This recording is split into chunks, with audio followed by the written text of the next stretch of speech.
One of the many areas in which we agree. There's so much concentration on the areas we disagreed. The fact that this whole idea on the global warming, I'm glad that's over, gone, done, we won, you lost, get a life.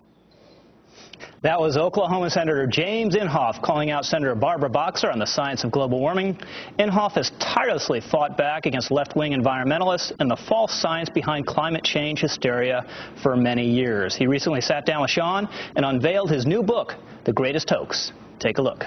Senator Inhofe, how are you? Good to see you. Good to be with you. Now this title comes, you gave a speech on the Senate floor, I believe it was in 2003, and you said that which you're most noted for, that man-made catastrophic global warming is the greatest hoax ever perpetrated on the American people. Yeah. And that's obviously where the title comes from. Yeah. That was 2003. That's 2000. And people laughed at you. Yeah. Well, they did more than that. No. Execution wasn't out of the... Welcome to my world, Senator. Well, yeah, I understand that. No, it was. At that time, it was very difficult. You're taking on Al Gore, the MoveOn.org, the, all these guys, and the Michael Moore and the rest of them, and the Hollywood elites. And so, but one of the biggest problems is the fact that, and you did it right on your show once, you said the 102 most egregious earmarks, you listed them, and I went down and read them on the Senate floor. They were all bureaucratic earmarks, none of them congressional earmarks. So that's the one with the problems we had. Here's the deal. You know what? This is like an axe. The average American, their home is underwater. We've got 47 million Americans in poverty right now. We got 1 in 6 people in America in poverty.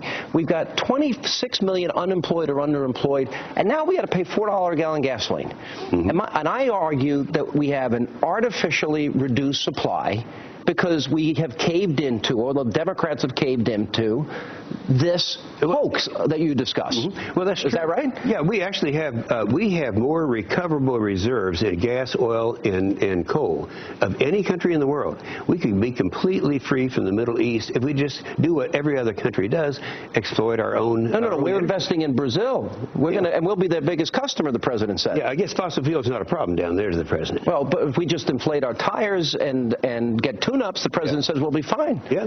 Well, here's the problem we're having right now, and it is a serious one. We all know, and the public knows, that this president is accountable in his 4 budgets for $5.3 trillion of deficit. So they understand that. But I suggest that what is happening now with the overregulation can really exceed that. Right now, they're trying to pass cap and trade by regulation. Well, that's going to be far more expensive than the $300 to $500 billion of tax increases that if we had done it legislatively. All right, let me freeze frame something that you're saying, because this is important. Yeah. This is false science, as you point out, that this is based on fear and not science, correct? Exactly. So this is not real. That's right. All right. Now that prevents us from drilling and using our own resources. And that lowers the supply, which increases the price, because the demand remains the same, right?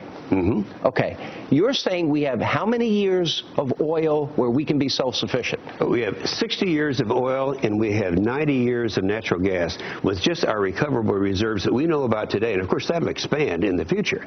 The problem is we are the only nation who will ourselves exploit our own resources. I'm anointing you president for just a minute. Mm-hmm. If you would allow drilling in Anwar?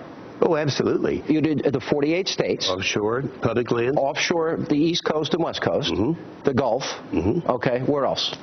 Well, all the public lands, that's the major That's the main, that's where it's all locked in. And they do such a beautiful job now, and they're offsetting and all this.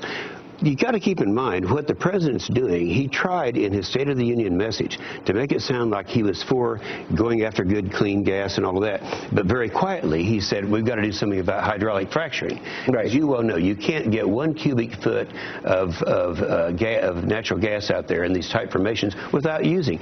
Hydraulic fracturing started in my state of Oklahoma in 1949. There's never been a documented case of groundwater contamination. Not one. So that's fine. Right. So we'd pay, if we tapped our resources or began the process tomorrow, I would argue prices would go down immediately.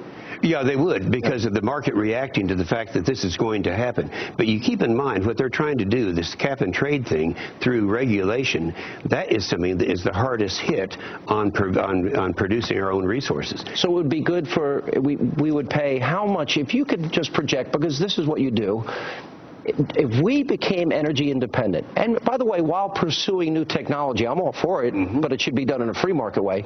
So I'm all for pursuing it. But if we were to pursue our own energy and become energy independent, what would we be paying? Your estimate? No, I think we'd go down. We'd be back down at $2, and you can pretty $2 a gallon. $2 a gallon, and you can pretty much predict that when you stop and you think of where we were before. The new emphasis on cap and trade is where it all started, and we could be back down there. So $2 a gallon, and the added benefit is for national security reasons, with all the political instability in the Middle East and North Africa and Iran, we wouldn't have to worry. Between the United States of America and Canada, we could be self-sufficient, and I can document that. In fact, a lot of that's in my book. Yeah. All right, let me show everybody the book, if I can reach over and steal your copy. It's called The Great Hoax, and it is a great hoax. Senator Inhofe, good to see you. Thanks so much. Appreciate you so much being with us. Thank you. Still to come tonight, from the pictures